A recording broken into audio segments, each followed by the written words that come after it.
We are wrestling. Olympic hero Kurt Angle, and you're listening to the We Are Wrestling Podcast. We Are Wrestling Podcast.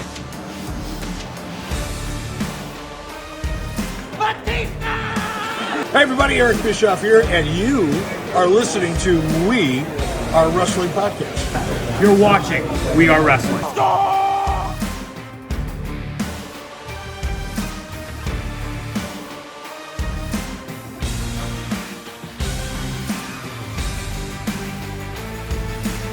I'm the host with the most. You are by far the least intelligent. Stay tuned, listen to the podcast. Best one, Donnie, might teach you a thing or two. What is going on, We Are Wrestling Maniacs Worldwide? Ben here, one half of the We Are Wrestling Podcast. If you ain't listening to the We Are Wrestling Podcast, bro, you're missing out. The king listens, and you need to too, bro. Ricky knows best, ladies and gentlemen. Ricky knows best. Believe in me. God bless you. We Are Wrestling Podcast. We are wrestling. What is up? We are Wrestling Maniacs out there worldwide. I'm the host with the most, Mr. We Are Wrestling himself, the best one, Donnie here, going solo, I think, for the first time ever here on the We Are Wrestling Podcast. But Ben, unfortunately, won't be here for this week's episode. He's having some internet problems going on right now, so he will be back next week. But you know what they say, the show must go on. We will be having a special guest later on here on the podcast to cover the We Are Wrestling weekly news and rumors. But for now, we are going to be doing things solo. Feels so weird not having somebody to talk to, except talking to you guys, the We Are Wrestling Maniacs. But before we get into all the good stuff for this week's episode, very odd episode, if you're not a We Are Wrestling Maniac yet already and you're listening to this episode, give us a 5-star review, not just any review, a best one review, and download the episode. If you're not a We Are Wrestling Maniac yet already, over on the YouTube channel, where you get the best pro wrestling content, and you're not a part of the thousands of subscribers, we recommend you to hit that subscribe button now, turn on the post notifications. Videos be coming out of nowhere like an RKO. And of course, you already know, the grind is real. Despite me doing this solo, we are still on the grind. We do want to continue to post consistently with the podcast, and the goal is not to miss a week. But a couple things that I do want to advertise before we do get into the power of the poll and the highlight of the week. Blitzkrieg Pro Luau will be taking place on Saturday, June 29th at the Pierogi Hall in Enfield, Connecticut. I believe Ben, my co-host with the most, he will be there. I think Ricky Knows Best will be as well. And of course, Old School Phil, he'll be ring announcing. And Paul London will be at the event as well. So if you're looking to do something, if you're in the Western Mass area, highly recommend going out to Blitzkrieg Pro on Saturday, June 29th. If you're not in the Western Mass area, you could watch it live on IWTV. That's what I'll be doing because I will be away on vacation, but we will be having a normal episode of the podcast coming out then that will be previously recorded. But also, I do want to say one of the weekly news that we will not be talking about this week is Rhea Ripley being backstage at Double or Nothing.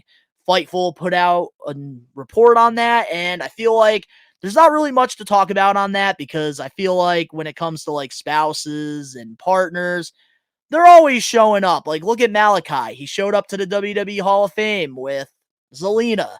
Same thing, Buddy Matthews. He's shown up with Rhea. And Keith Lee recently, we got to see him with Michin. So, like, I feel like there's just nothing really special to cover when it comes to, like, oh, a big WWE superstar showing up at AEW, Double or Nothing, because we already know Rhea's never going to be leaving WWE. She's one of the top female wrestlers right now, so there's just really no point in covering that at all. But, man, what a week it's been for me outside of the YouTube universe. I have been just consistently catching up on a lot of things and enjoying the sunlight because it's summertime and the weather is nice. So I am trying to get a lot of yard work done and trying to just catch up on real life. Plus, I am posting consistently over on Best One Donnie. New toy videos are coming out every other day, and it's just been a grind. So, with that being said, let's get into the power of the poll segment. Every single week, we give the We Are Wrestling Maniacs 1 week to go to the YouTube channel, go into the community tab on our channel, and vote. Which, man, you guys are really killing it with the votes, and we do appreciate the love. Last week, we asked you guys, do you guys like baby faces or heels better? And obviously, heels kicked baby faces' ass. But this week, for the power of the poll, this one was a very tight race with over 300 votes. So we do appreciate all the We Are Wrestling Maniacs. And the question was, which version of Hulk Hogan did you like better? We had two options: Real American Hogan or Hollywood Hogan. And here are the results. 58% of you guys do like the Real American Hogan, while 42% of you guys love Hollywood Hulk Hogan. Very neck and neck race for the first time. It wasn't a landslide because I felt like the first two power of the polls were just a landslide. Like, we all knew like what was better. This one definitely went both ways, and I feel like it kind of tells me the demographic here for some of the listeners, some of the viewers when it comes to We Are Wrestling, because obviously the Real American Hulk Hogan, that is 80s all day. Hollywood Hogan is late 90s.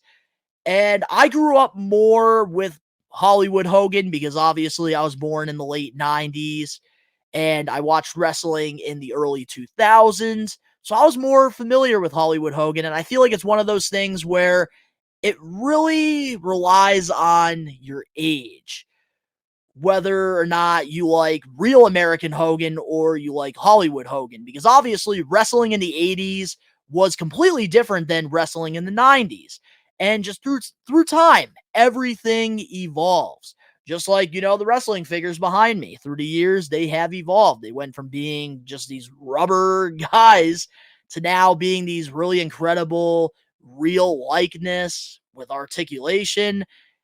Just everything evolves through time. And we went from having the flat TVs, we had regular TV boxes, to having, flat screens. Just a lot of things have just evolved through time. And with Hulk Hogan, I personally enjoyed Hollywood Hogan more than Real American Hogan. I've done research throughout the years, and I've gone back in the WWE network, and I've watched a lot of the 80s and 90s stuff, but I don't know. I just really enjoyed Hollywood Hogan because I just thought that he was a badass. And NWO was one of my favorite factions of all time. Just what they did during that time was great. And when wrestling was very cartoony and like they were trying to do what they did in the 80s and it wasn't working, a lot of people just wasn't really just into it. And through time, like, they went more reality based, and that's when we got pretty much the Monday Night Wars with the Attitude Era. We got Raw is War, and that's what really helped them defeat WCW in the ratings. But for me, man, I loved Hollywood Hogan. I loved the Jimi Hendrix he was coming out to. Loved the presentation. Loved the 5 o'clock shadow. And I just thought around that time, for me, Hogan was the coolest. But I think if I grew up in the 80s, I probably would have been with you guys on Real Americans, to 58% of you. But I think that was definitely one of the best power of the polls. And if you want to go right now, vote on the next power of the poll, you can. You have 1 week exactly. You have until Thursday to vote. So highly recommend you guys do that because Ben and I, we love doing the power of the poll. But now let's get into my highlight of the week. And man, I gotta say, definitely the shows have been a lot better this week than last week when it comes to the wrestling television product. And I really enjoyed Friday Night SmackDown last Friday. I had a great time doing my reactions, which, if you guys are looking for wrestling reactions, we have a bunch of them over on the We Are Wrestling YouTube channel. I react to SmackDown, I react to Raw, and I'm going to be doing NXT now, and I even do AEW Dynamite. So if you guys are looking for that, you can check it out on the We Are Wrestling YouTube channel. But we had the AJ Styles retirement segment, which was really freaking good. But my highlight of the week, it's gotta be Ethan Page signing the contract and pretty much getting All Ego versus Trick Williams for Battleground, which will be tomorrow.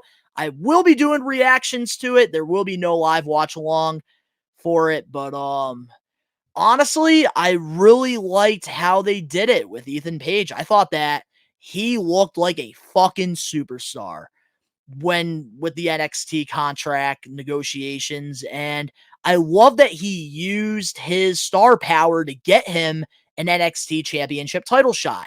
And that's the thing, like I shit on a lot of the booking in both WWE and AEW when they give people like Mercedes Moné a title opportunity when she hasn't even done anything. To Roderick Strong, people are shitting on right now, getting a random AEW world title shot on Dynamite this past Wednesday. And I even shitted on Logan Paul getting a shot at Roman Reigns despite only having 2 or 3 matches under his belt. And when it makes sense, I'm okay with it.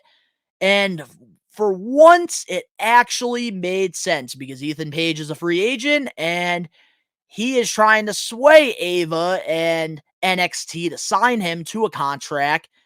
And by one of his things that he wanted in his contract was a shot at the NXT championship as his first match, which honestly, it makes sense. And I actually really do like this because it's definitely something different, something interesting. So when there's logic involved with somebody earning a title shot, I am all for it. Like Mercedes Moné, if she brought up that she, in her contract negotiation, wanted a TBS championship title shot, and that was a clause in her contract, then I wouldn't be shitting on it as much. Same with Logan Paul. Same with Roderick Strong. But I gotta call the bullshit out when I see it. And when it makes logical sense, I will praise it. And that's why my highlight of the week has got to be Ethan Page and Trick Williams. The crowd is very invested in it, and Ethan Page is already just fitting in so well. And I could definitely see him on the main roster within the next year or so. And I could definitely see him winning a mid-card championship, if not a world championship. Just reminds me of a 2003 to 2005 Randy Orton with the arrogance that he has. And man, he's got such a bright future. Somebody that I've been very behind for years, going all the way back to the Indies. So, with that being said, let's now get into the We Are Wrestling weekly recap for the We Are Wrestling podcast episode 111. And starting things off, speaking of last Friday on SmackDown, AJ Styles did a fake retirement angle and attacked Cody Rhodes. And I gotta say, man, I love the segment. I had a great time reacting to it. And AJ Styles, he worked me because going to my reactions, I don't know what's going to happen. All my reactions are genuine. If I know something's happening, I will always address it in the beginning of the video. Like some of the NXT stuff that's happened the last couple weeks. I knew Jordan Grace showed up. I knew Ethan Page showed up. And I'm not going to fake a reaction for views. I'm not like that. All my stuff's genuine. All my stuff's real. And with AJ Styles, I actually believed he was retiring. I think that was great. And I see why they didn't have him go against Cody Rhodes at King and Queen of the Ring. And I think giving it some time where AJ Styles was just lost in the shuffle, didn't want to go back down the card. I think that they did a great job here with the whole fake retirement angle. Reminded me of Mark Henry back in I think it was 2013 with the feud with John Cena, which I really enjoyed. I think AJ Styles definitely played it off well. I love that he brought up his son graduating. And then even having the Good Brothers with him, I thought was great. And I hope this time around, now that Triple H is doing creative, let's keep them all together, because don't fix something that's not broken. I would love, and I want this feud to continue with AJ and Cody, and I've been saying it for weeks. After they had a great match at Backlash, they did nothing to further the storyline, and I was very vocal about it because I felt like there's more story to tell, and now there is more story to tell, and they did such a great job with AJ turning on Cody. I think they did a fantastic job, and honestly, very excited to see what's going to happen on SmackDown, which by the time this comes out, we'll already know. I'm recording this on a Thursday, so I don't know what's going to happen. I'm sure I will be doing a reaction. Very excited to see where this goes. Finally, Cody Rhodes is going to be getting a solid storyline for his championship, because I've been saying it.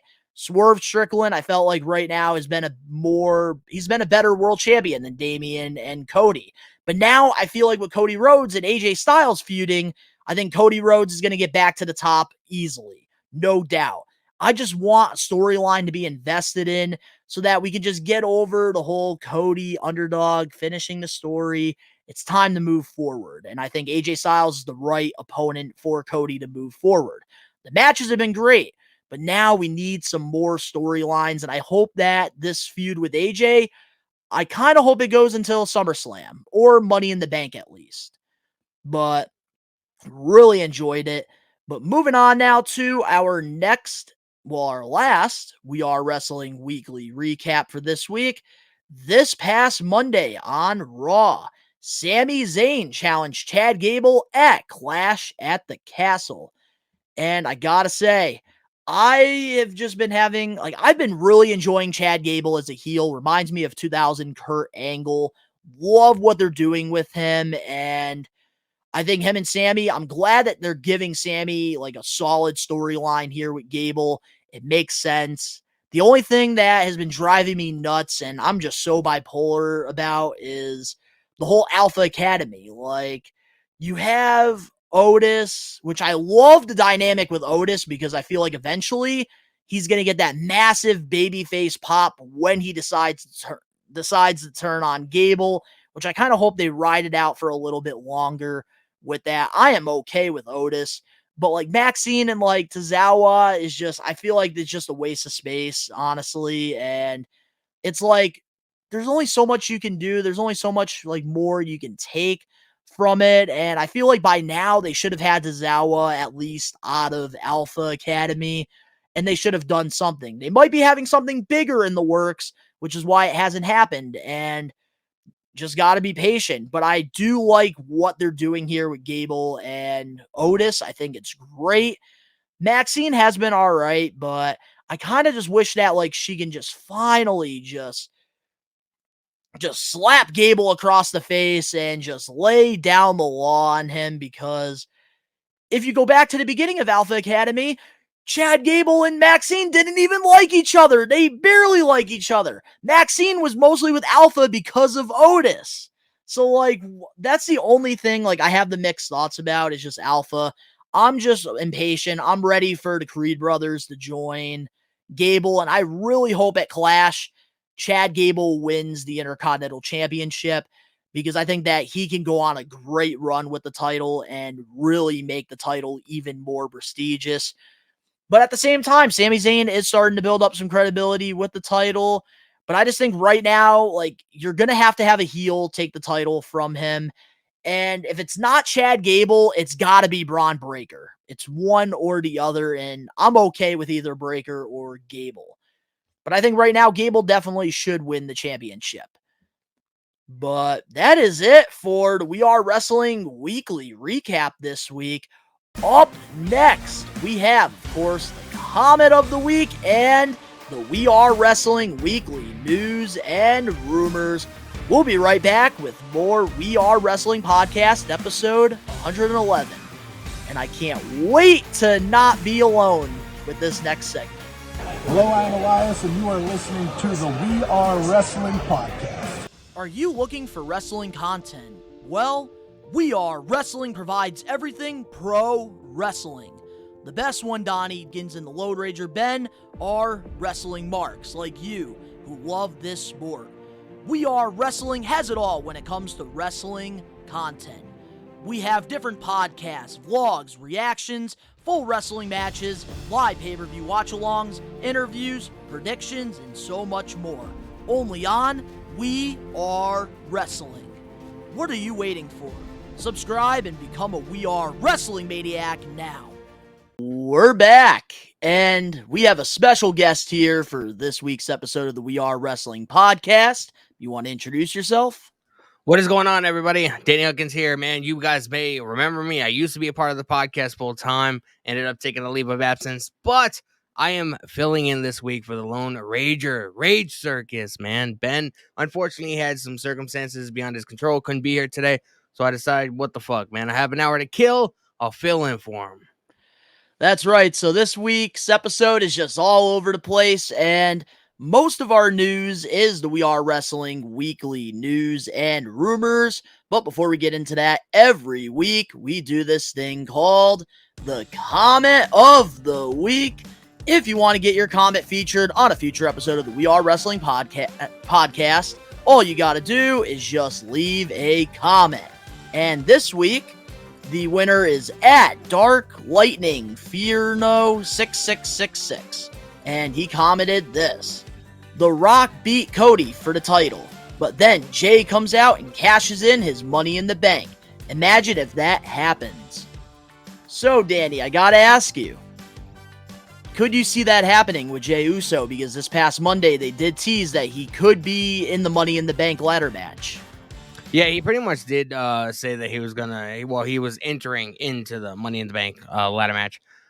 With them being still like a month and a half away from the actual show, I'm actually really happy that they're not just focusing on Clash at the Castle. They're focusing on building up Money in the Bank too, which is something that Vince never did when he ran, creative or whatever. He usually stick to that whatever show was next, and then they would worry about it after. But I love that they're building Money in the Bank. I do see Jay putting on a show, but I feel like, especially with Damian Priest being the World Heavyweight Champion, I feel like here's how I see it playing out, okay? Now, this is just speculation. I have no insider knowledge or anything like that. I could see Damian Priest having the world title. He's obviously not going to lose at Clash at the Castle. I don't think he's losing either. I do think CM Punk is going to screw Drew McIntyre. Yep. Drew McIntyre versus CM Punk is going to be so massive, bro. It's not going to need the title, man. It's not going to need the title. What I could see happening, because they've already teased it. They've already teased sort of like the split and Damian Priest, potentially becoming babyface at some point. Rhea Ripley's already going to be coming back as a babyface because of, what Liv Morgan's doing or whatever. They're not going to have heel versus heel. I could see Finn Balor winning Money in the Bank and sort of teasing like maybe he'll be the one to cash in on Damian Priest, because if you remember, the one time Finn Balor won the Universal title, he had to relinquish it the very next night because of an injury. Yep. So I could see that happening. That's the thing. I feel like realistically, we're going to be getting a program pretty soon with Damian Priest and Finn Balor. It's only a matter of time, and I think the person that Damian's got to drop the title to is Finn. I think that he could really benefit from it. But I will say, Jey Uso winning the Money in the Bank, I feel like would be pretty cool. But with Jey Uso, like, he has the momentum. The fans are very behind him. And I feel like he needs to win some type of championship at some point. Honestly, I would have him win the Intercontinental, probably have Chad Gable beat Sammy, and then go on to losing it to Jay eventually. But the thing is, like with Jay, I do feel like he's going to be getting involved in the Bloodline storyline. They've been doing this thing with Braun Breaker. You know what I mean? I could see Braun Breaker getting traded and maybe having Jey Uso go as well.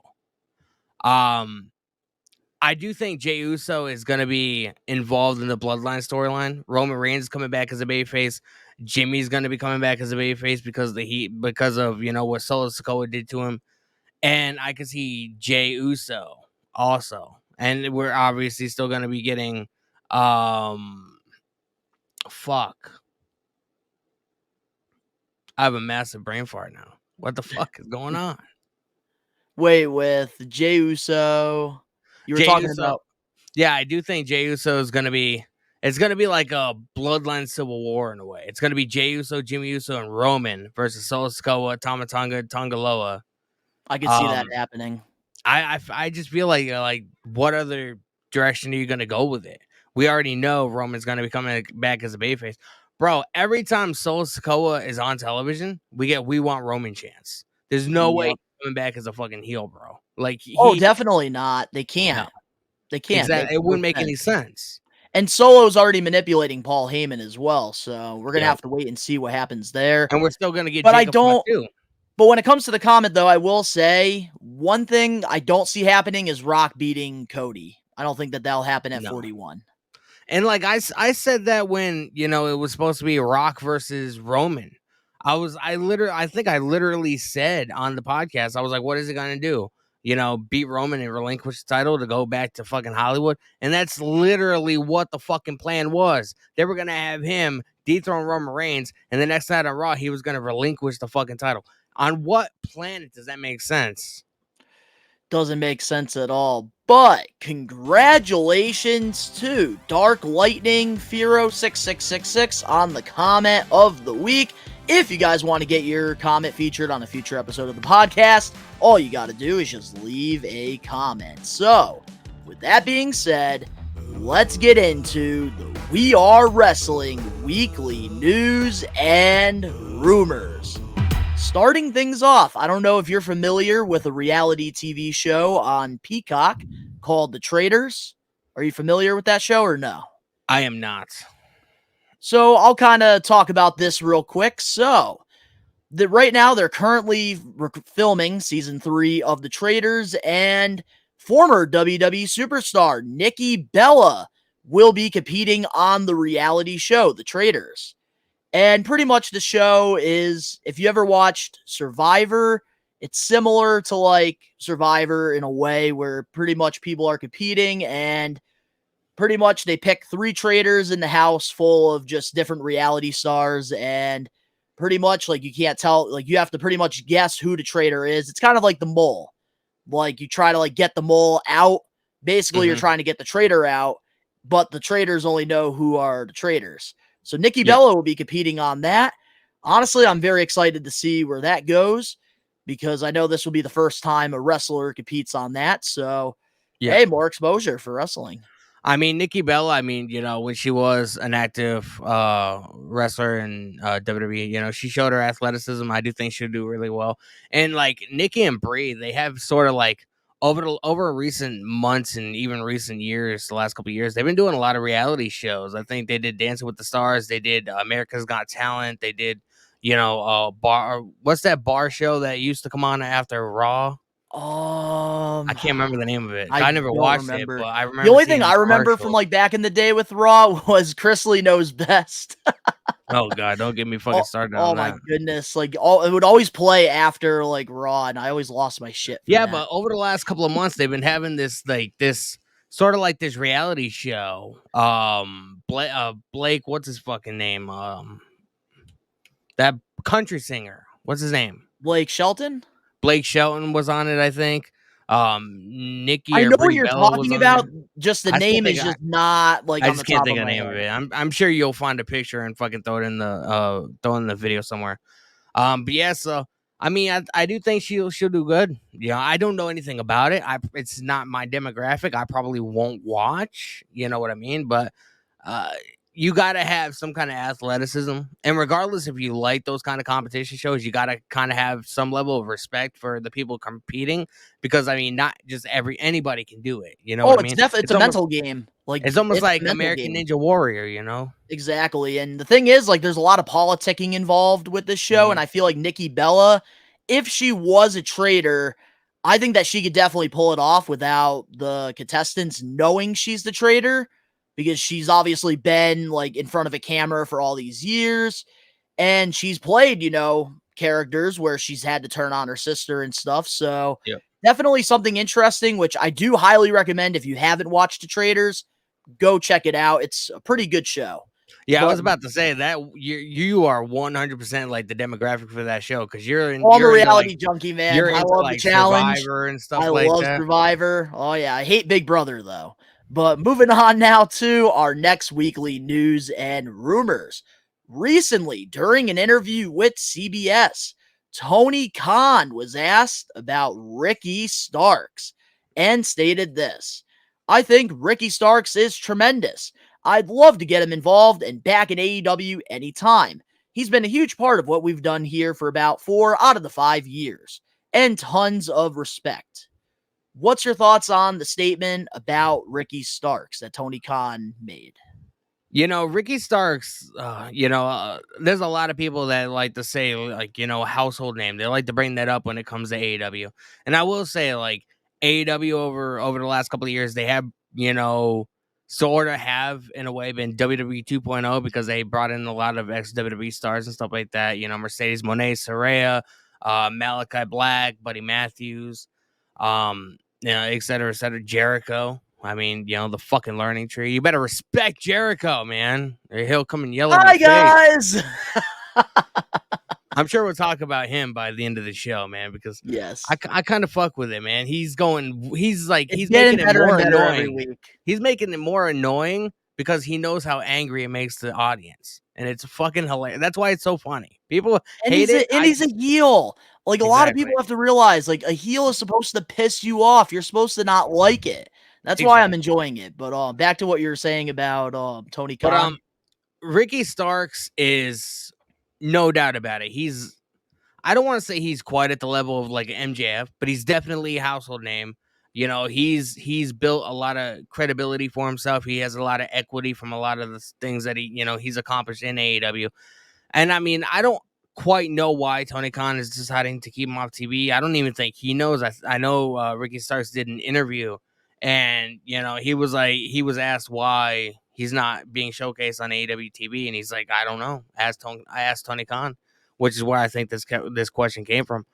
But there's no doubt once Starks' contract is up, bro, he is going to fucking Stamford, Connecticut. He'll be on the first fucking plane there. He'll be getting a nice fancy Airbnb.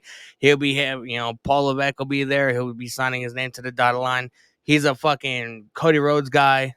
I'm not gonna lie to you. I think that he's going to be the fastest wrestler to ever sign a contract from AEW to WWE. He is on his way out. My question is, do you think he's good enough to go directly to the main roster, or do you think he'll end up landing on NXT for a little bit? I'm kind of like NXT. He built more of a name for himself than Ethan Page has. Ethan Page was sort of like, stuck in the lower mid card. He's finally getting some kind of recognition being in NXT. Obviously, Ricky Starks is a lot bigger of a name, I feel like, than Ethan Page in some fashions, especially when it comes to like his time in AEW. I honestly could see him, like obviously like having WWE run a bunch of vignettes and like build up his debut or whatever. Well, they have to do that with him. Could you imagine? Like, I know Ricky Starks is the Cody Rhodes guy, but could you imagine what it would be like for him to debut on SmackDown as a heel to attack Cody Rhodes? That would be interesting. I mean, bro, I wouldn't mind that. What a way to build Ricky Starks up to be a main event guy, bro. A main event guy that he was never on AEW because for whatever reason, Tony Khan did not want to push him. Tony Khan, as much as I like the guy and as much as, good things he does, he resembles Vince McMahon now more than ever. Like, he just has a lot of the same ideologies as Vince did, you know what I mean? You're talking about his booking, right? Not anything when it comes to harassment and stuff. Exactly. Like, I just read an article that on the day of Double or Nothing, he rewrote the entire script, the entire show. He rewrote it like 3 times. I mean, that's Vince McMahon 101. So Not good, but like I feel like nowadays when it comes to that, like it's really starting to become like a thing. Like even though Triple H isn't doing that as much, Yeah. there's times where, and I was talking about this with Ben on previous episodes of the podcast, where Triple H, like it seems like when they have something creative going on and the fans are against it, they get stuck in a corner and then they find a little hole and they're able to get out of it. And I think eventually it's going to catch up to them and people are going to start to see what's happening. Yep. But I don't. I'm. hey, right now they've been able to escape some of the In stuff. no way, shape, or form do I think Triple H is, not everything he does is a home run. But I will say, like, it just seems like WWE has life to it. People Yes. people are starting to get pushed. We're starting to be, develop new stars. We're seeing it's not just like the same matches over and over and over and over and over again. You know what I mean? So, And I mean, people it have is a to breath of realize fresh air. it's not a race, it's a marathon. So, like Mhm. WWE, if you want to establish new stars, you just have to keep them on TV consistently every single week. But I now mean, getting Lyra's into Lyra's first month on WWE call up from NXT, bro. She was in the Queen of the Ring tournament in the semifinals against Nia Jax. That would have never happened under Vince McMahon. Never. and she's been on TV consistently every week, so now the casuals are getting used to her, which is a good Yep. thing. But I do want to share my thoughts on this. I think Tony Khan just cut the bullshit. You have Ricky Starks under contract. If you really, really, really, really want to have him on AEW Dynamite or Collision, you can do that. He's under contract. So why are you going on this interview saying, "Oh, Ricky Starks, you're more than welcome to come back," even though everybody sees the drawing on the board? Ricky Starks is gone, and the reason why Tony Khan is not booking him is because he knows Ricky Starks is going right to WWE. So why put him on TV? Give him more exposure so that when he goes to WWE, people are just going to continue to bury AEW even worse than what Yeah. they're already doing. I do feel like that's why TK is not showcasing him, because he knows, and I think Ricky Starks even stated this, like he's interested at some point going to WWE, and he even outed it in an interview. And I feel like TK does not want to build a lot of equity around him. Yep. So he can become a bigger star over in the competition.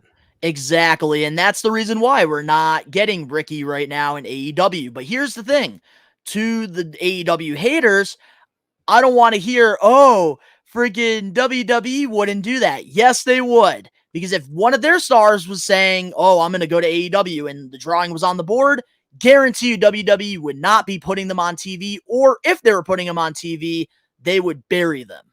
Because we've seen it There's a before in reason. the past. There's a reason why WWE gives out 90-day no compete clauses. Yep. Because they have that 90-day stretch where they're not seen, they're not on TV, hoping people forget about them. That's exactly why. There's no other reason why somebody would have a 90-day no compete. No, there's no reason. And one thing I do want to address is Ricky Starks to NXT. And I think the only reason we're going to see Ricky Starks in NXT is because obviously things are definitely ran differently in WWE than AEW. So it does take talent a lot of time to adjust from WWE to AEW. And even back in the day, we saw a lot of WCW guys during the Attitude Era. They would go from Nitro to Raw, just like Chris Jericho. And it took Jericho probably, I think, 6 months to adjust to like WWE style in the ring. So I think going to NXT wouldn't be a bad thing for Starks. Plus, I could see WWE doing it because right now NXT has AEW Dynamite numbers. So bringing in All Ego, bringing in Absolute, I think that their goal is going to be trying to build some more equity in NXT and try to get maybe a 1 million rating. Yeah, I definitely agree with that. And like I've been saying this for a long Because time. they know the AEW haters are they know that AEW haters are just going to they're going to be eating good with Shawn Michaels cooking. My only issue with it, and like I've stated this, till I'm blue in the face. I've been stating it for over a year now on the podcast. People that watch Raw and SmackDown for the most part, they don't watch NXT. That's why a lot of the time when NXT call-ups come up to like Raw or SmackDown, you notice that they don't really get that big of a fan reaction when they debut because the people that watch Raw and SmackDown, they don't know any of them. They don't watch on Tuesday nights. The WWE caters to the casual fan base. The casual, family. Oh, this wrestling shows, in town, tonight. Should we go and have a family night out? That's exactly what Hey, the best WWE example, caters to. Danny, this past Monday on Raw, Kiana James, crickets. Mhm. Crickets, but that was actually a really decent match. And It she was was a in pretty there. She decent was in there match. with somebody like Natalia. Natalia, even though she's been somewhat of a jobber, I can't think of a better female to help develop female talent. Like, Natalia, for all the faults or whatever, and like the stuff that she gets booked to do on television, she is fucking phenomenal at what she does. She knows how to make women stars. I mean, Yes. if she ever retired, I think WWE should hire her to be like to write creative for the women's division. I've Even a been coach, saying this. too, because she's I've very been saying talented in the this. ring. Everybody raves about how TNA has one of the best female divisions. And I feel like a lot of that does have to do with Gail Kim, being there to, help develop the female talent. You can't have a male write storylines or write, anything creative for a female. I think you need a female star, somebody that's been in the business to do creative for the women or whatever. Yeah, like a female perspective. Nobody knows women better than women. You know what I mean? That is That's what I would fact. do. But yeah, I think overall, though, Tony Khan just needs to cut the bullshit. Like Ricky Starks, we already know he's leaving, so don't try to like make things right now. It didn't work out. It didn't work out. Just move forward. I don't even think Tony Khan should have answered the question. But moving on now to our next weekly news and rumors topic. Former WWE star Elias claims that Seth Rollins stole one of his ideas. Elias told Metro.com.uk that he was always coming up with ideas for himself because he wanted to evolve his character. He said, "There was a character that I really thought I could have been incredible myself. It was the Monday Night Messiah." Elias continued, "And if you realize, Seth Rollins and AOP ended up, for lack of better terms, they just gave it to those guys." Elias insists that there is no ill will between him and Rollins. Elias elaborated that the ideas of his character would have been seen him becoming a cult-like leader with biblical themes. Do you think Elias should have done this character? Yes or no? And why? It's hard for me to say. Do I think it would have been a good fit for him? Yes, because the Elias character, he was this, this quiet dude with the guitar when he first showed up, and like he was very mysterious. You know what I mean? And I do feel like that's what the character was supposed to be. But I mean, when you're a pro wrestler, bro, like ideas get stolen all the time. I don't know if you saw it yet, but Christian's interview with Chris Van Vliet. Yes, I did. When he was training, he had an idea Yeah, for Mark a finishing Miro. maneuver. Mark Yep. Miro stole a move from him. You know what I mean? But it ended up working great because Christian ended up developing the Unprettier, which was one of the most iconic finishing moves that he still uses today in AEW. So I mean, it wasn't a bad thing. You know what I mean? I feel like the Monday Night Messiah would have been totally different if it was Elias instead of Rollins. You know what I mean? But I mean, I do think Elias.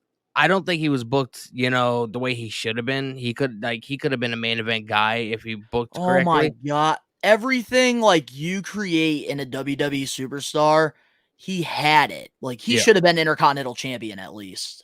Yeah. But the Monday Night Messiah would have been just totally different compared to, what Rollins did with it, compared to what Elias would have did with it. But I mean, ideas get stolen all the time, and I feel like that's why Elias is like no hard feelings. I mean, you're in a business, like pro wrestling has been a thing for 70 years. They started wrestling like in the 1920s or whatever. You know what I mean?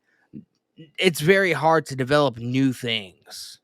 You know what I mean? When everything's pretty much been done. So, I mean, I wouldn't really look too much into this. Oh, definitely not. But I will say one thing I really enjoy is wrestling's biggest what ifs. which Mhm. there's going to be something pretty soon on that, which I can't talk about right now, but definitely stay tuned. But Don't ask me because I have no fucking clue. so when it comes to what ifs, this is very interesting because I really could see Elias, like, this could have really took him to the next level in Mhm. WWE. I think that this type of character would have been perfect for him because, like, he already had, like, the crowd, like, in the palm of his hands. And I think just adding more of, like, a cult-like leader with him, it Mhm. definitely could have made things a little bit more interesting. But at the same time, it did work out for Rollins because, of course, he's evolved throughout the years. And during Yep. a time where a lot of people were turning their backs on him, he went out and did this character, and he did a fantastic job putting And on great matches, at and that especially the time, storyline with him and Edge too was really good. and at that time when Rollins, started becoming the Monday Night Messiah, he was pretty much like a made guy. Like he was pretty much a main event because he was with AOP during the pandemic, I believe. And Um, Buddy Matthews too. yep. I remember when they beat the hell out of Dominic Mysterio with the kendo sticks, bro. That shit was I remember brutal. what they did to Aleister Black too with the eye. Yep. But it So definitely would have been interesting to see like what would mhm. have happened. But I felt like with Elias, it was just they never knew what to do with him, and it's so disappointing because It'd he's kind of be so freaking awesome. talented. I kind of wish he would come back, and I wish they would pair him up with the Final Testament. I think him and Karrion Kross would be a hell of a tag team. Ooh, that would be pretty cool. It'd be That's awesome. definite. That would actually be a pretty good tag team, I think. And then Yep. Elias doing something kind of like this, like cult-like leader, because I Mhm. think like with his character work, because of how dark, how mysterious he is, that can work, him and Carrion. But I think Carrion, what they need to do to get over him in the Final Testament, he needs to Yeah. start cutting regular promos on TV. Like, I think they do the vignette stuff a little too much with him. And that's Yeah. why when I he mean, comes they out, haven't there's necessarily no reaction. they haven't necessarily done the vignettes in a couple weeks though. It's been the Yeah, last no, couple of they're weeks has been finally starting to actually, like, do segments and stuff, but I'm saying, like, most of yeah. his run since coming back the second time around, it's nothing but vignettes, and then he loses matches, which, if you wanna build somebody's credit up, you have to give him some wins. As much as I like the Elias character, part of me can't help but to feel like I feel like him having the guitar kind of hindered his push because like people used to compare him to Honky Tonk Man and fucking Jeff Jarrett, because of the whole guitar look and stuff like that. And it's just I don't know. I just I maybe if he thought didn't I don't think the guitar was the issue with Elias. I think it was just he's one of those rare cases, just like Aleister Black, Bray Wyatt, where they just don't know what to do with him because he's so creative, he's so talented. Hell, in this report, pretty much they're saying like Elias didn't care that Rollins took the character because every week he was on the drawing board trying to come up with something new. And you Yep. got to respect the hustle with that. I'm But surprised they moving never on, did anything with Elias and Bray Wyatt. I'm very surprised too because that would have been a great feud.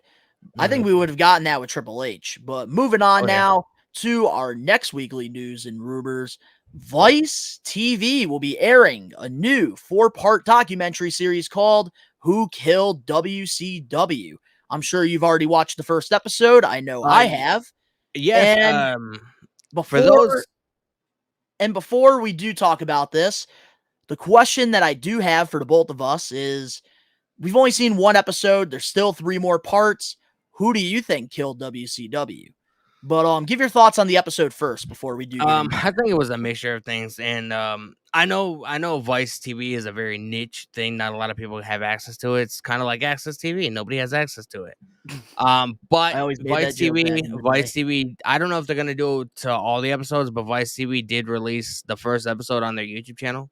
So if anybody wants to go watch that, it is free. So go watch. It's like 45 minutes or so.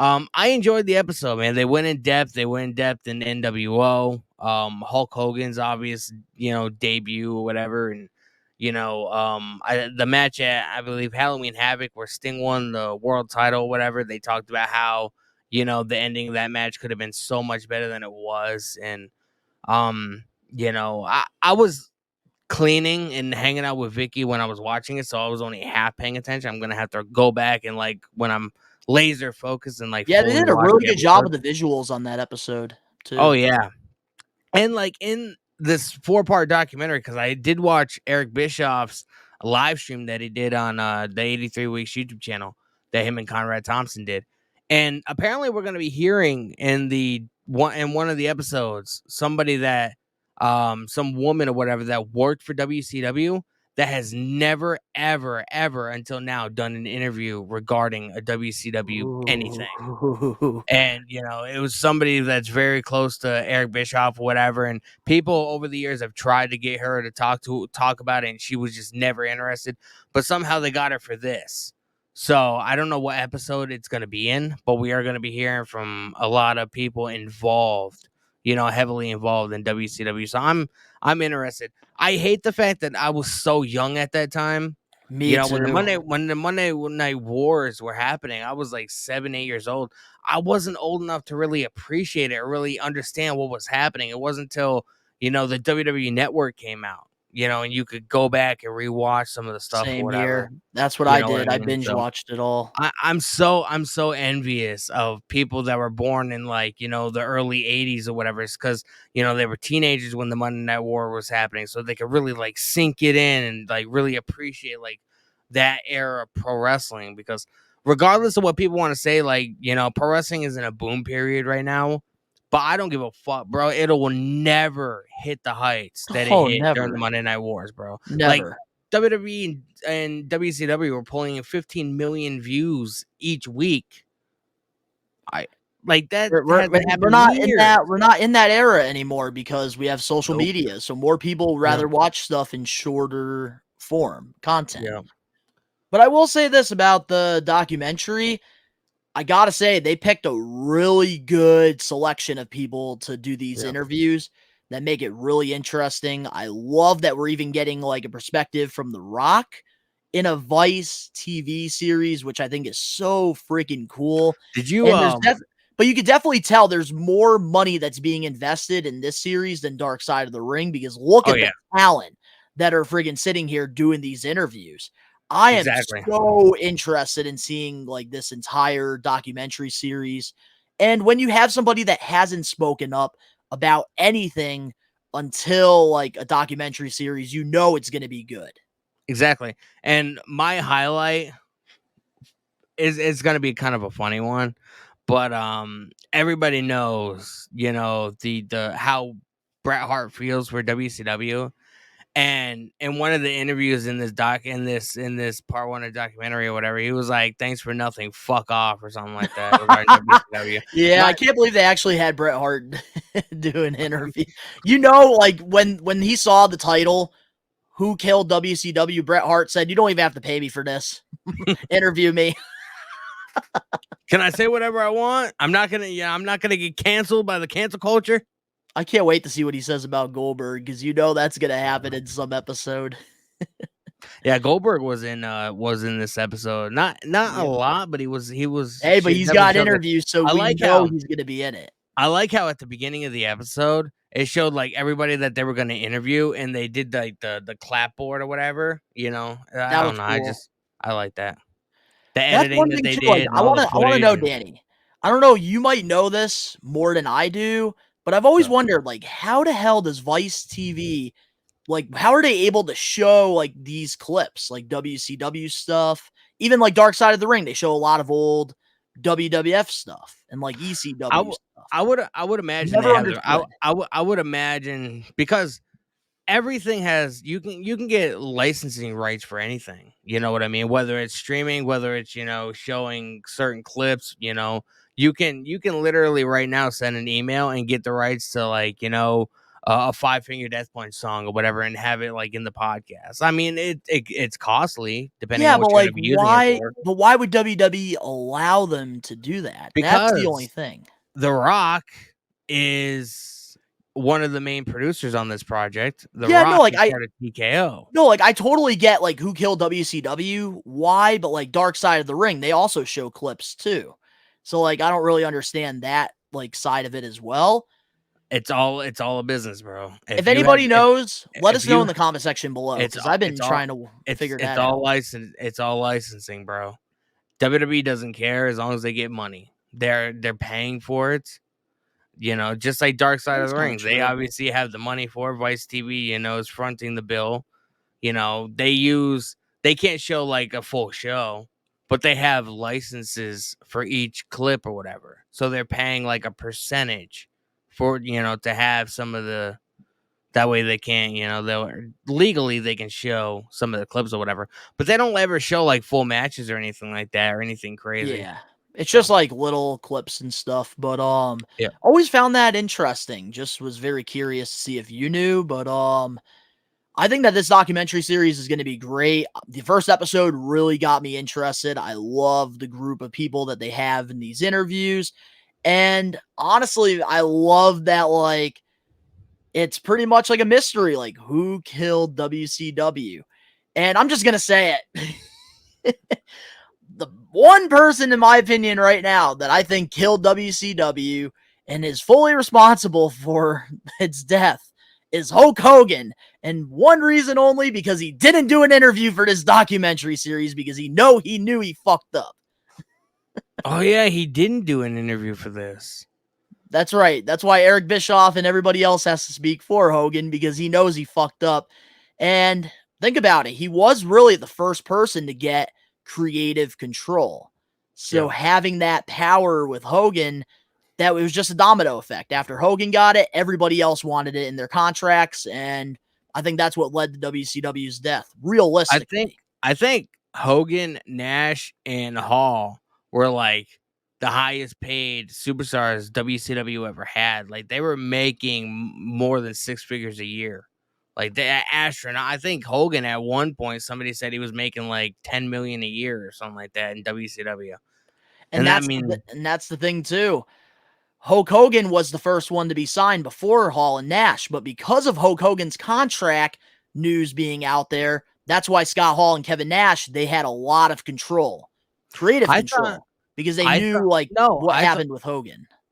Hall and Nash were signed first because they but no, that was before they built up the equity that they did in WWF with the Razor Ramon and Diesel character. But when Hogan showed up in WCW, that's the night that he joined the NWO and he turned heel. So Hall and Nash were already heavily into WCW at that point. Hulk Hogan debuted with WCW at first with the yellow. He was doing the Real American thing. And then eventually fans were getting very repetitive of the old school Hogan because it wasn't working in the mid-90s. So then they made the decision that he needed to become a heel, and then pretty much we got the NWO. That's wild because Eric Bischoff said that Hulk Hogan showed up as a mystery tag team partner. And he did. He was the mystery partner in that match. But like beforehand, he was doing the whole Real American thing. I think for maybe like a year and a half, 2 years before the NWO, because NWO is 96, right? I think so. Hulk Hogan. Yeah, because Hulk Hogan showed up in WCW in 94. Hulk Hogan left WWE and he was on a movie set, and he had Eric Bischoff fly out to hit the movie set or whatever. And that's when Hulk Hogan agreed to join WCW. And then he debuted like a month later, and that's the night that he joined NWO. Nope. Because what happened, they should have done better with it in the documentary with the dates. Bro, I watched 83 Weeks, man. This is what fucking Eric Bischoff said. Eric Bischoff exactly said it like that. I can show you the video clips. The dates, dude. That's the thing, man. Like the dates, because in 93, Hogan left WWE after putting over Yokozuna in King of the Ring, winning the WWE Championship. So then in like 94, Hogan was on set doing his show, and then that's when Eric Bischoff brought him in. And then pretty much in 95, they got the deal for Nitro being a weekly show going head-to-head with Raw. And then at Bash in the Beach 96, that's where Hogan became the mystery partner, because I believe he was doing a movie during this time, so he was like on a break. And then he showed up with Hall and Nash, and then pretty much formed the NWO. I mean, that says right here, bro. He showed up in June 1994. So, I mean, I take your word for it, bro. So, Eric Bischoff, even though he was the fucking vice president of WCW, apparently he doesn't know nothing. Well, the thing is, like, just the documentary, they didn't really show the dates, and they should have Yeah. covered that. They should have covered a little bit longer of the whole Real American thing that he was doing. But Yeah. there's only a certain amount of time. But who do you think killed WCW?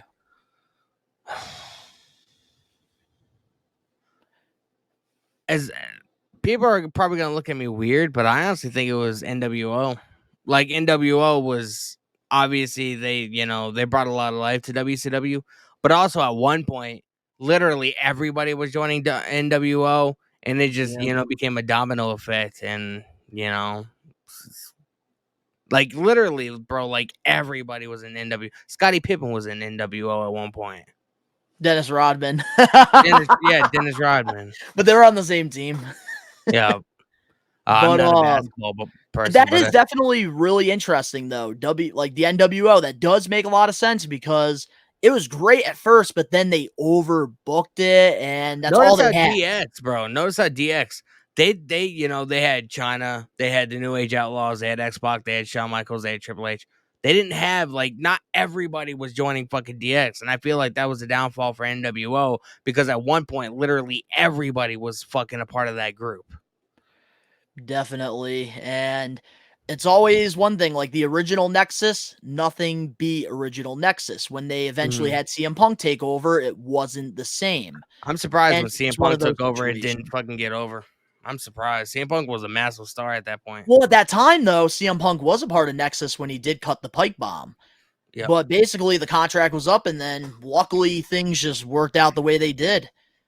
But definitely, guys, highly recommend you guys go check out the first episode of the Who Killed WCW. I think it's a great documentary, and definitely one that I'm going to be watching probably all 4 episodes because I'm really curious to see what's going to happen. After the podcast, go to Vice TV's YouTube channel. You can watch it for free.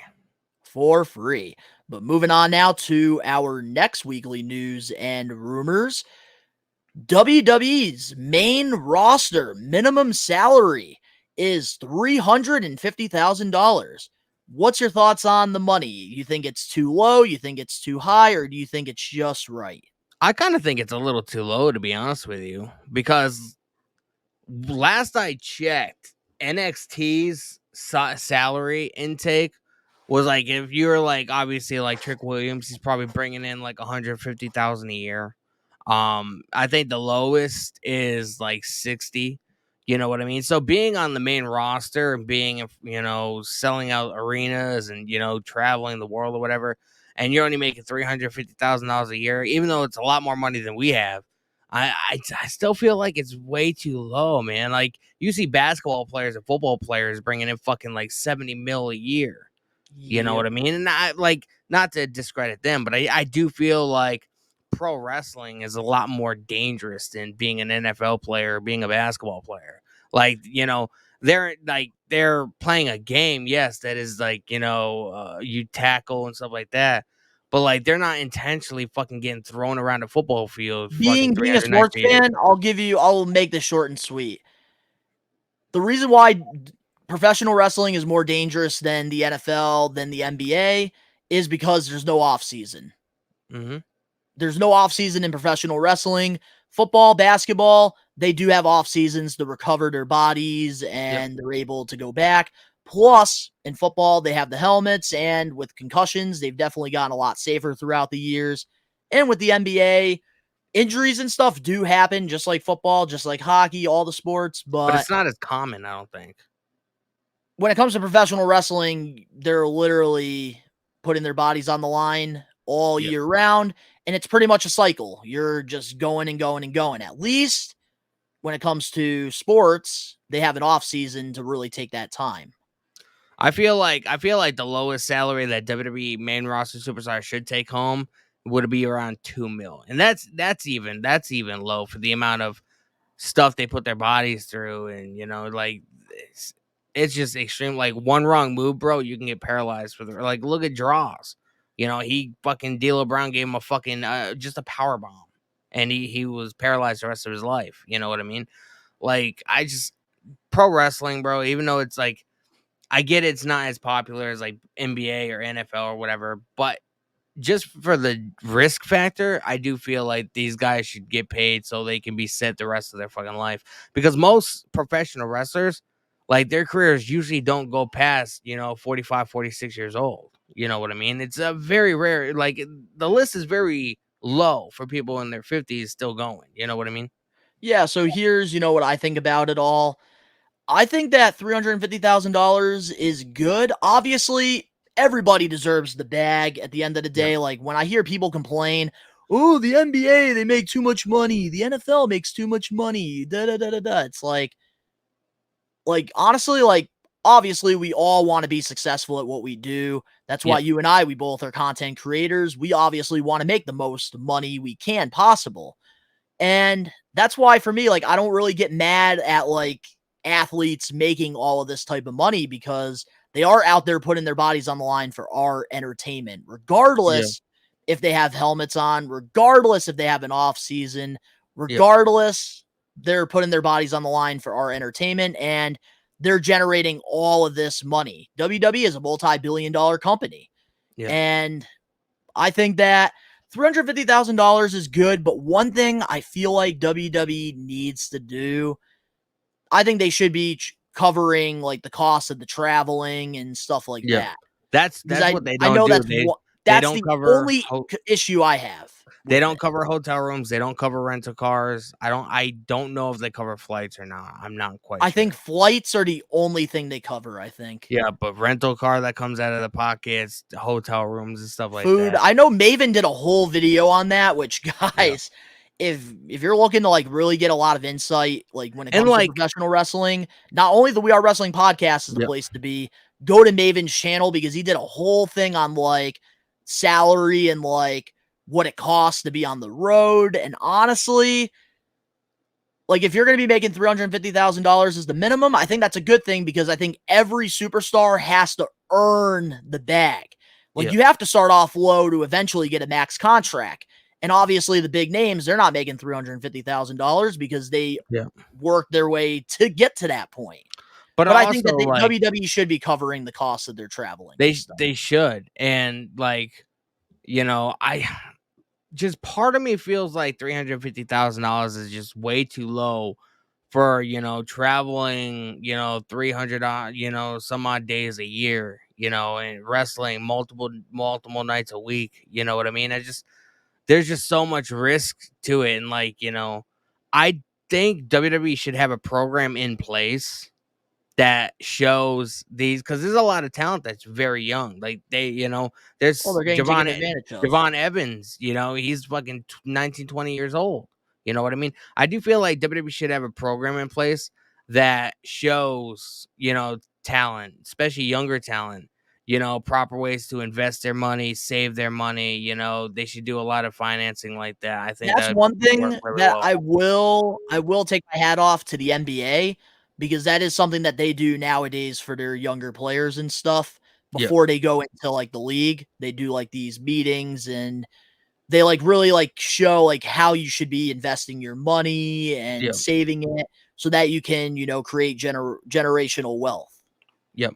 But I will say, I don't want to rag on it WWE should too. do that. I don't want to rag on it too much because we also don't know if that 350,000 is base salary, because there's also merchandising. There's also television appearances. There's also a lot of things you can make money from. I know in recent, it used to be a big thing to where WWE superstars, they couldn't do Twitch, or they couldn't, find outside means or whatever away from the company to make any And kind now of they're able income. to do that, which Now is they're able good. to do that.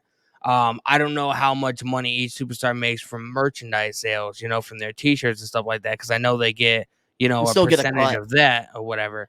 I don't know. Figures, I all that don't. stuff Yeah, I too. don't know. I don't know if that's added to the 350,000 or if Nope. that's just That base that's salary. a whole nother they get a whole nother check from that. I know that only because Maven talked about how much he was making from like Jack Specific Yeah, using like his likeness for wrestling figures, yeah, THQ like having to get his rights for WWE SmackDown versus Raw.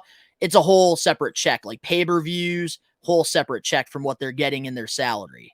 yeah. But So I mean, I don't know. Like, if you add it up, it might equal out to, $1 million a year for each individual talent. You know what I mean? With everything else included, because I know, like, in certain PLEs or whatever, if you have a match, depending on where you're on the card, you get an X amount of money compared to, just They Raw do or get SmackDown bonuses and stuff too, like that. usually. You know what I mean? So, I mean, it might equal out to be, And here's a one thing good you amount do of have to money. consider before we move on to our next topic. The travel schedule isn't as bad as it once was, too. So they Oh, are yeah. working lesser dates than they used to back in the day because they were on the road Raw, for like 300 days. Raw Nowadays, I think it's what, like 150? Raw superstars, I think they travel to a city on Saturday, do a house show on Sunday, and then go right to Raw, and then they go home until the next couple of days or whatever, depending on if they have an overseas tour. SmackDown, I'm not quite sure how they do it. I don't know if they do SmackDown and then a house show Saturday and Sunday and then go home, or if they do a house show on Wednesday, Thursday, and then go to SmackDown and then go home on Saturday. I'm not quite sure how I'm not SmackDown sure works. either because I know Maven also did a whole dude. We're plugging Maven in this Yeah. topic. I mean, you should definitely listen to Maven when it comes to certain things, but I don't quite know if he would know how a WWE operates nowadays because it's been a little bit He since. does do collaborations with guys like Mansoor and Mace. He did a whole Yep. thing with them too, asking them questions on like how the Maven is current day somebody. stuff is. Maven is somebody that you should try and get Killing on the it. channel. I'm pretty sure he would do it. I'm definitely gonna have to reach out to him. But I would. moving on now to our next weekly news and rumors here.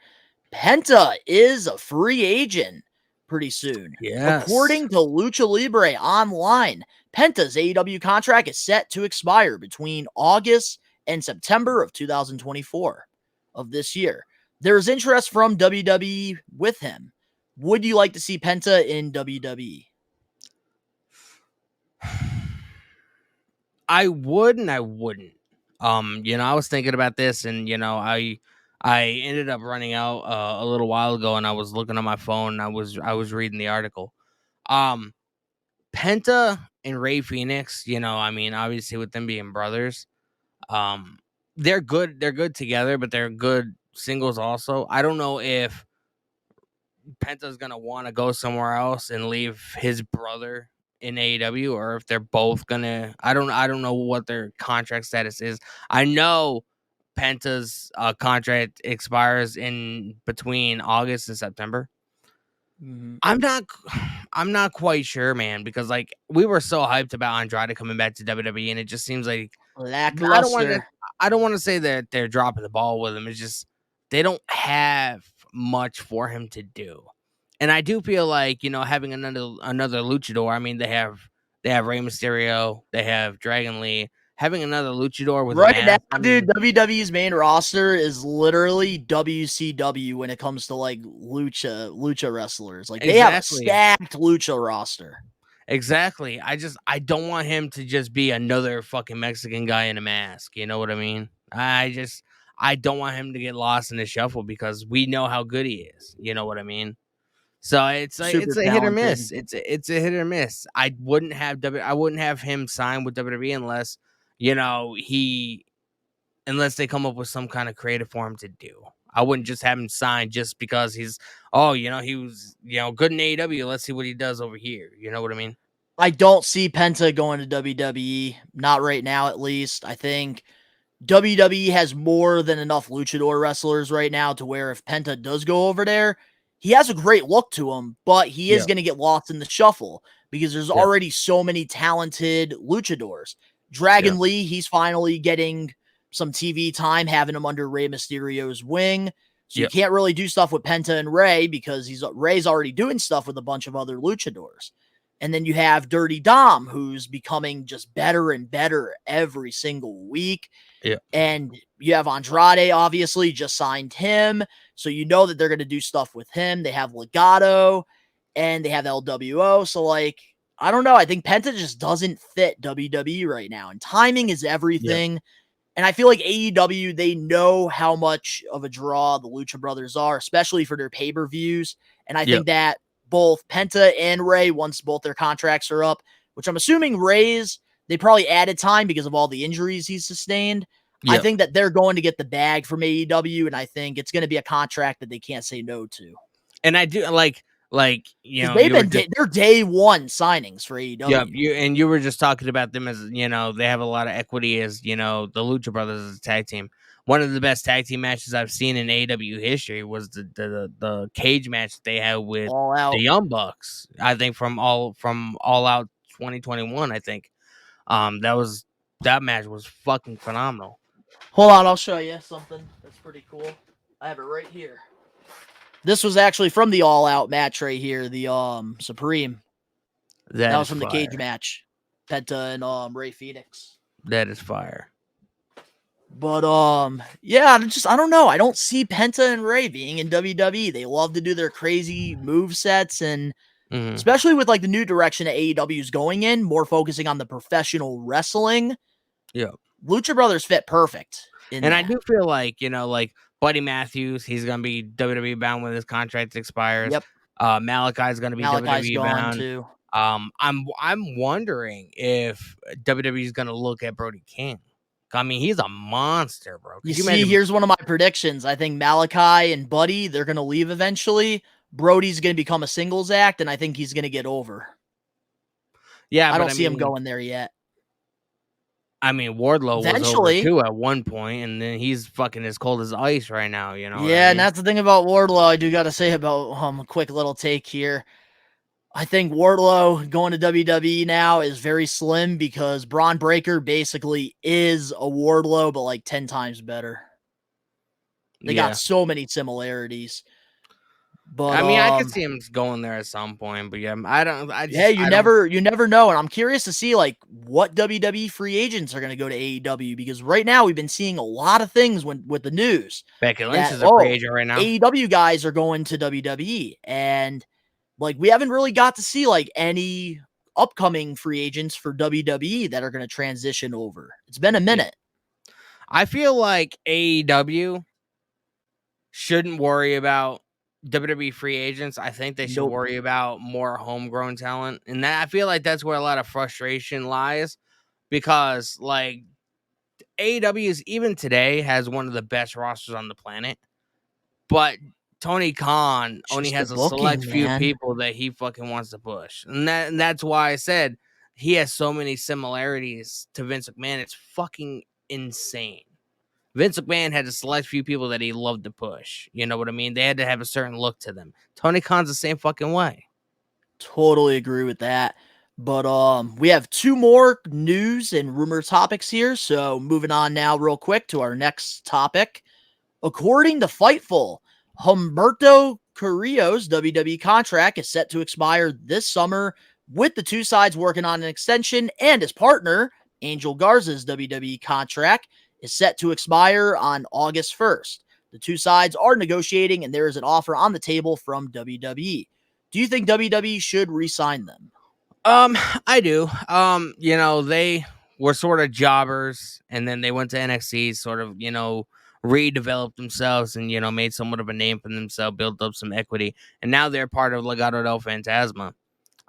So I mean, why wouldn't they sign them? You know what I mean? They're doing great work. I mean, I'm not that crazy about them, but Legado del Fantasma, you know, I was a big fan of them when they were in NXT. Obviously, it's, you know, with Humberto and Angel Garza now. It's not with Del Toro and Joaquin Wilde.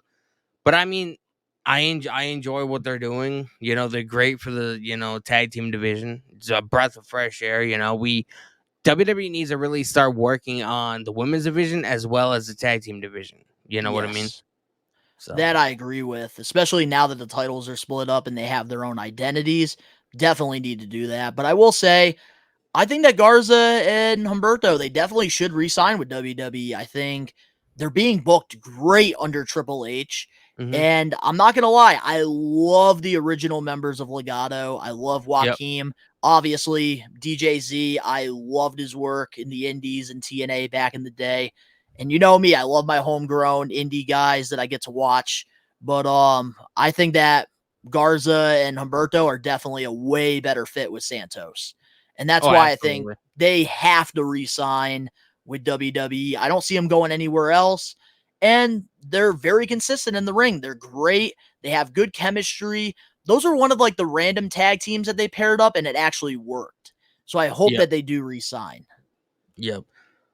But moving on now to our last We Are Wrestling weekly news and rumors. Figures for AEW discuss TV deals with Warner Brothers Discovery are estimated to be over $100 million per year. According to the Wrestling Observer newsletter, Meltzer reported that the figures being talked about are for more than the estimate $110 million per year or slightly more. That would be in theory to take AEW into a profitable range. There's talks of figures being between 50% above and as much as nearly double the current number said to be already on the table. The past 4 years, AEW is only getting $45 million a year. Now they're set to triple that. What's your thoughts on that? I mean, it's a hell of an increase, and like I know Warner Brothers Discovery was halting the talks with AEW, whatever, because the whole they wanted to figure out what the NBA wanted to do, whatever, trying to get them re-signed. Apparently, Warner Brothers Discovery and TBS and TNT is no longer on the table when it comes to the NBA. This coming season is going to be the very last season. I think they're going to Prime, right? I haven't really been keeping up with, I'm not an NBA. I did read something on that. I think they are going to Prime, but don't take my word on that to any NBA fan listening. But I also heard somewhere that TK was not happy with the offer on the table from Warner Brothers Discovery because he wanted to include a videotape library. He wanted to include, streaming on Max. He wanted to include Ring of Honor. And apparently Warner Brothers Discovery were not interested in that. So I don't know like if there's any further updates on that. But I know originally TK was not really happy with the original offer.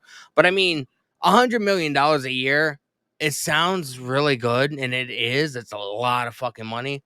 But I mean, for a TV property, it's sort of on the lower scale. I mean, especially if you can't stream. Netflix just signed WWE for $5 million. I mean, times $100 million with that. You know what I mean? So, but I do think it's gonna be good for AEW. It'll give TK more money to play around with. He'll be able to do more things. And, as long as AEW can figure out a way to get creative under control, they can build more of a name for himself, get themselves back in the game. I think it's good, man. I think it's good. I do think that they need to go have some kind of streaming service or whatever. Yeah. Because like I would love to be able to I didn't start watching AEW until 2021 when CM Punk's started showing up or whatever. I would love to be able to go back and watch some of the old Dynamites or whatever and just relive some of that stuff because I wasn't watching on a regular basis, so I didn't see a lot of it. I didn't see a lot of Brody Lee's run as a Sultan in AEW. I would like to go back to rewatch that, but you can't. There's nowhere that's streaming. Yeah, unless you're really trying so hard to search it on YouTube, which sometimes is just not worth the time doing that. Exactly. So I do they agree with Tony. They need to get on a streaming service. So I can see why Tony Khan's not happy with the offer because especially with WWE now doing a Netflix deal, TNA Plus getting a lot of momentum now over on their app. I think AEW sees the direction that this entire universe is going in with, streaming devices and stuff. And I think one thing AEW needs to do is get on Max or needs to get on something because it's only a matter of time before people stop paying $50 per pay-per-view. Now that they're increasing their pay-per-views, it's expensive. And one thing that WWE has over them is the whole Peacock thing. It's like $5 a month, and you can watch any PLE, including WrestleMania and the Royal Rumble. And when AEW was only having 4 pay-per-views a year, I mean, it was reasonable to pay that $50. Oh, but now that they're adding more, and they're making Dynasty, Wrestle Dream, they're adding more. So it's almost becoming there's a pay-per-view once a month. I think there's only 2 months or whatever that doesn't have one. Now whatever, and they got to get on a streaming service, or make their own network up too. They could definitely do that, which I think would be kind of cool. Because I will say I miss original WWE Network. I feel it was good for WWE to have that because they had the equity. AEW is Well, still yeah, that's relatively true. new. I don't think it definitely 100% would not be profitable for them to develop their own website. You know, I mean, look at Ring of Honor. You know what I mean? How many people actually subscribe to Honor Club? If they had it on HBO Max, you know, somebody late at night or whatever, you know, can't sleep, they want to scroll and see what's on Max or whatever, they see, you know, a cool cover art of like, you know, Ray Phoenix or Penta or whatever on like the AEW cover, and they're like, what the fuck is this? They check it out. That's how AEW, you know, starts growing their fan base. You know what I mean? So it would be good for But them I to will be on say, HBO Max. one good thing about this report that I will say about all this is this proves that AEW is not dying. It's not going anywhere anytime soon. So those who hate AEW, I love that this news came out because regardless, because they're still in negotiations, so you Yep. know they're not going to make less than what they're getting right here.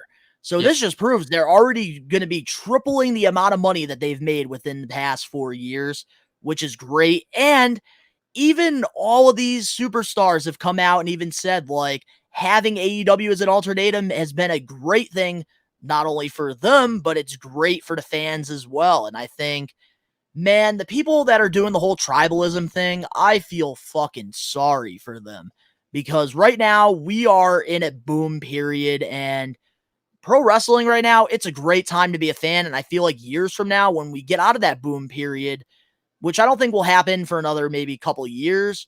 But once we get out of that, so many people are going to be regretting, like, why did I like not enjoy it while it happened? Mm-hmm. And I think people just need to just sit back and just relax. If you don't like AEW, okay. You don't like AEW. Go watch WWE. Why are you going to waste your energy on shitting on AEW when it's a good thing for professional wrestling? Because look at all the people that have come from All Elite Wrestling to WWE. They have built so much equity. If it wasn't for AEW, Cody Rhodes would probably not be a main event guy. Yep.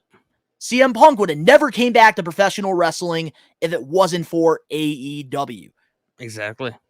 So, like, if you don't like it, you don't like it. We wouldn't have Ethan Page right now challenging Trick Williams for the NXT title. Exactly. And the thing is, just in general, when it's all said and done, AEW, it's a good thing for pro wrestling itself, even if it's not for you, because at the end of the day, more of these professional wrestlers who deserve to have a platform to show what they can do can actually do it. And man, I'm so happy right now to be a pro wrestling fan. I'm enjoying WWE. I'm always enjoying AEW. And I'm even enjoying TNA as well, even though I don't really cover a lot of the stuff. I do sit back and I do watch the shows.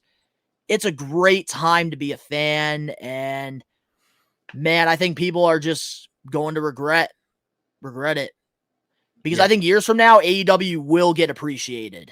Like people, like once AEW, because look at TNA, all those years when they were competing against WWE, people are like, oh, fuck TNA, this and that. And now everybody talks good things about it with how special it was. There was one time in one point in time where WWE wasn't getting appreciated, you know, especially in the early days of Monday Night Wars or whatever, before the whole infamous Austin 316 promo, you know, when they had the Goon and, you know, the fucking Isaac Yankem and all that shit, you know what I mean? The Giant Gonzalez, you know what I mean? WCW around that time was fucking murdering Vince McMahon and WWE.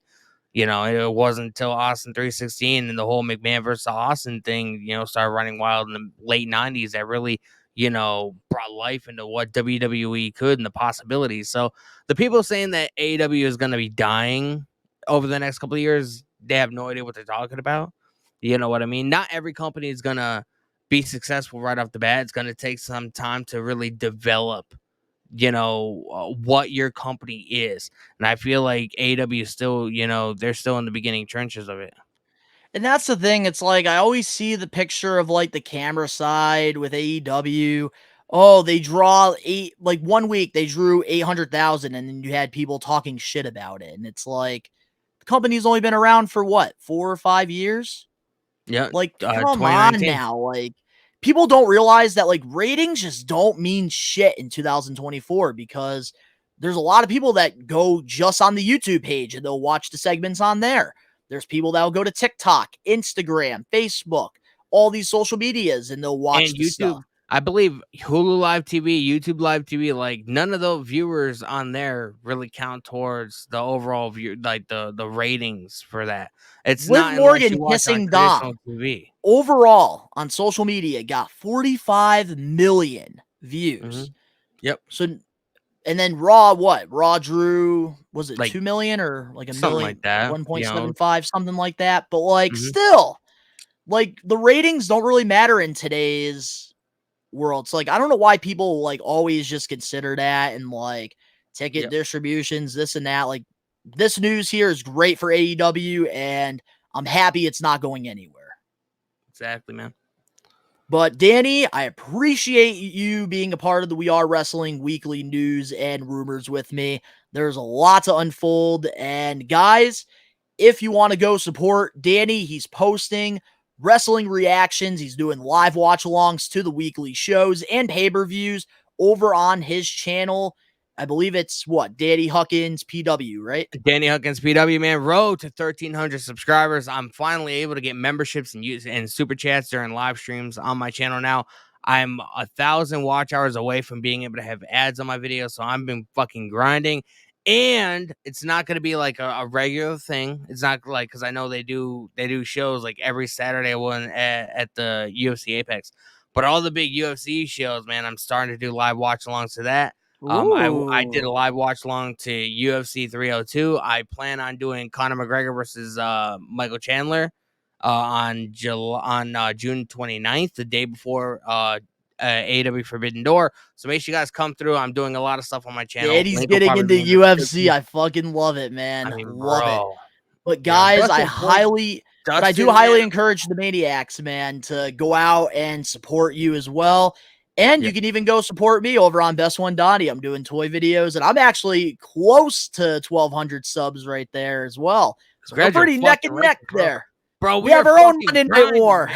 We are fucking grinding on this YouTube thing, man. Yes, People we don't are. understand the mental challenge it is to be a content creator. They just see the finished product and be like, oh, that's fucking awesome. But they don't know what goes into it, man. They don't.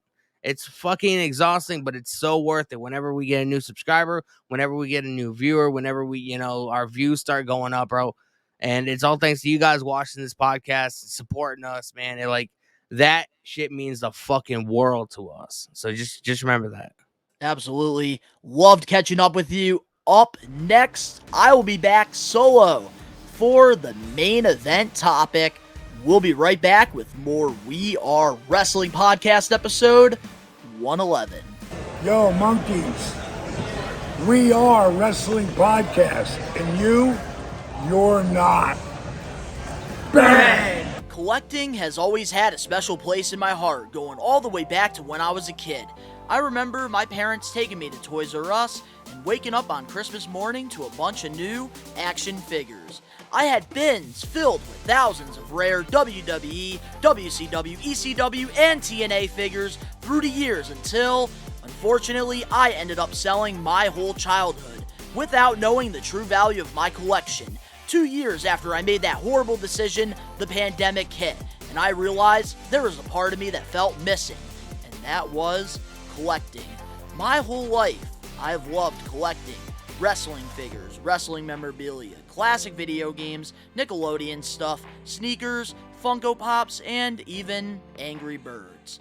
As time went by, I decided I wanted to get back into collecting, except this time, document it and rebuild my collection over on Best One Donnie. So, if you want to go back into time and relive my nostalgic memories, subscribe now. We're back, and I do want to give a huge shout out to my old co-host, Danny Huckins, for joining us for the We Are Wrestling weekly news and rumors. It was very last minute. Ben, he's been dealing with some internet problems, so I do got to give a huge shout out to Danny for at least joining me for most of this week's episode of the podcast. It's so weird doing it by myself right now, but you know what they say, the show must go on, and we are not going to be missing any episodes of the podcast at all moving forward. because the grind is real. But normally every week, Ben and I, we do this thing called the Getting Put Over segment, where we put over a talent, we put over somebody that is past, present, or future, and we put that star over. But this week, Ben's not here, and it is his week. We were supposed to put over MJF, but we'll be doing that next week on the We Are Wrestling Podcast episode 112 when Ben is back. If it was my week, I would do Getting Put Over, but that's something that I do want to continue to do with people. I feel like I don't want to put somebody over by myself. It's not fun.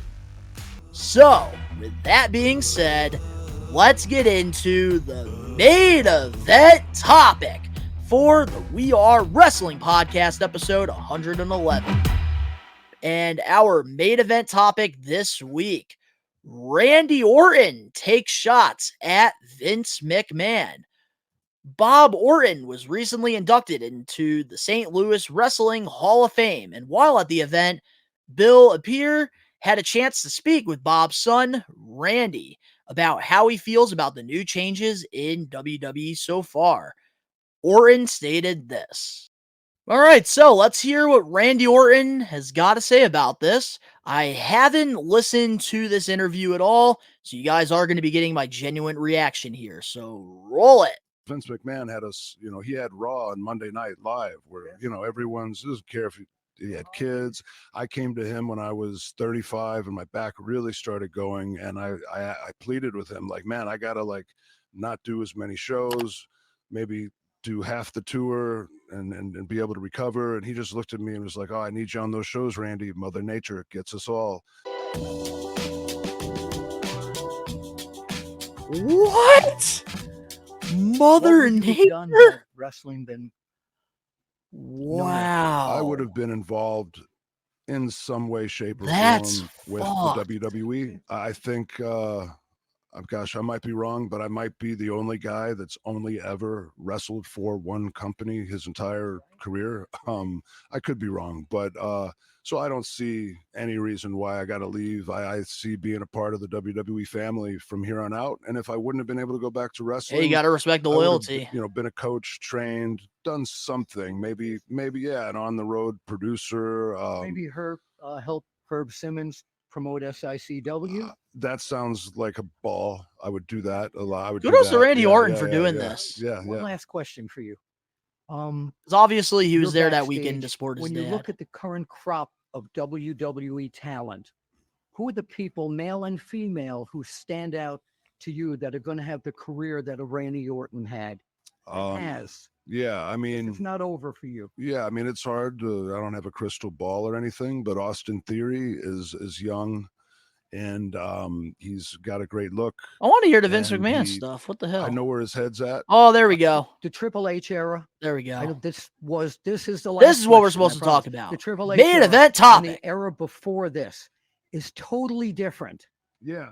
What is different for you that you like so very much? Off the top of my head, and listen, I love Vince. He gave me so many opportunities, but I think it was kind of time for him to move on. It's unfortunate that it happened in the way that it happened.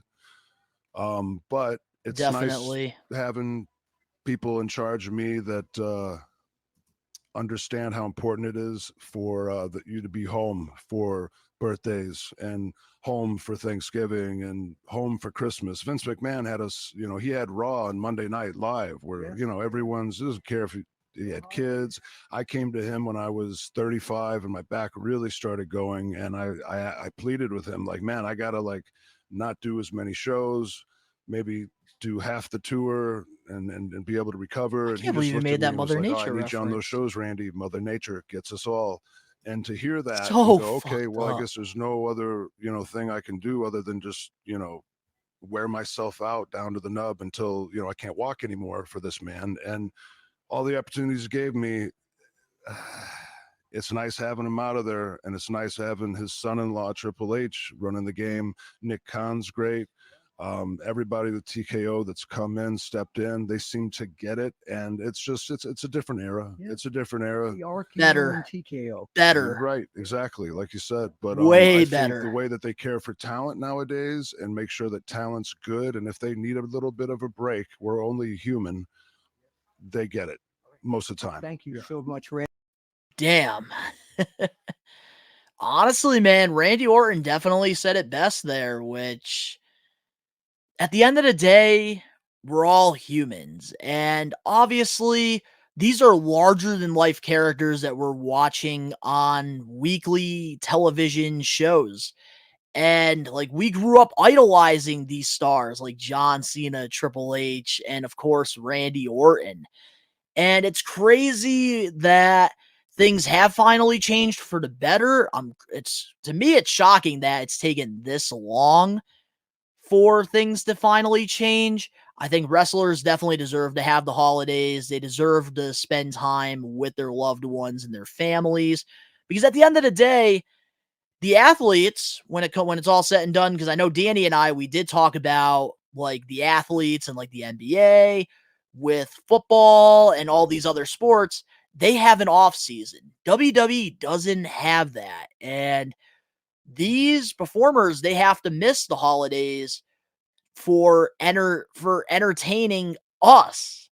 They're putting their bodies on the line to entertain us at the end of the day. And I know like NFL, they do have Thanksgiving games. I know NBA has Christmas games, but a lot of the times it's really tough to compare and contrast because it is hard at the end of the day for all these athletes. And I think that people just really don't put their feet in the athlete's shoes.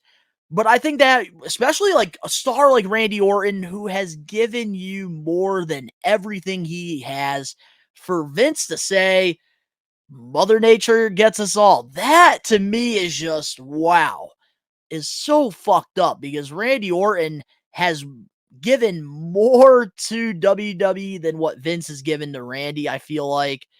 And man, it's crazy that, like, because think about it, like, if these wrestlers were working more limited dates, the friggin' percentage of injuries would definitely go down. And that's the thing, like, a lot of these injuries happened at house shows that we, the viewers, didn't watch because, of course, it's live events and they're more focusing on the fans in the town that they're traveling to. And I'm glad that they've definitely limited those. And I think AEW being around definitely helped WWE in that way because AEW doesn't really do house shows. They only focus on the television products. And I think house shows are a good thing for talent to get more comfortable in the ring. But doing it friggin' 300 plus days, I think is a little too much. I do like how they have reduced the schedule.